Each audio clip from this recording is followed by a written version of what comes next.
मुंबईत रविवार 23 ऑगस्ट रोजी अनेक गणेश मूर्तींचं आगमन पार पडलं.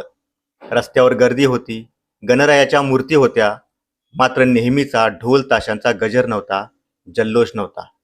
कारण शनिवारी 22 ऑगस्ट रोजीच्या रात्री भुलेश्वरमध्ये घडलेली दुर्घटना प्रत्येक गणेश भक्ताच्या मनावर खोलवर परिणाम करून गेली होती. भुलेश्वर राजाची 22 फूट उंच गणेश मूर्ती अचानक कोसळली आणि या दुर्घटनेत मंडळाच्या 2 कार्यकर्त्यांचा दुर्दैवी मृत्यू झाला होता. या घटनेच्या पार्श्वभूमीवर रविवारच्या गणेश आगमन सोहळ्यावरही दुःखाची छाया पाहायला मिळाली. रविवार 23 ऑगस्ट रोजी मुंबईतील गणेश आगमनाचं कव्हरेज केलं आणि यावेळी नेमकं काय चित्र पाहायला मिळालं तेच या व्हिडिओमध्ये पाहणार आहोत. त्याआधी चॅनेलला सबस्क्राईब करायला विसरू नका. दादर, लालबाग, परळसह मुंबईतील अनेक भागात चित्रशाळांमधून गणेश मूर्ती मंडपाच्या दिशेने निघाल्या.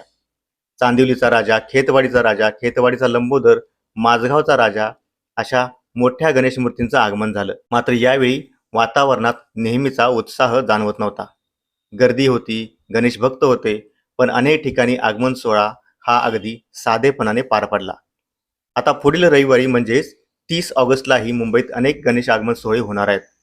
मात्र भुलेश्वर दुर्घटनेच्या पार्श्वभूमीवर वाजंत्री न वाजवता आणि साधेपणाने आगमन सोहळे पार पाडावेत असं आवाहन गणेशोत्सव समन्वय समितीने केलंय. उत्सवाचा आनंद कायम ठेवायचा आहे, पण त्यासोबत सुरक्षतेची काळजीही घ्यायची आहे, हा संदेश या दुर्घटनेने दिलाय. भुलेश्वरच्या दुर्घटनेतील दोन्ही कार्यकर्त्यांना भावपूर्ण श्रद्धांजली.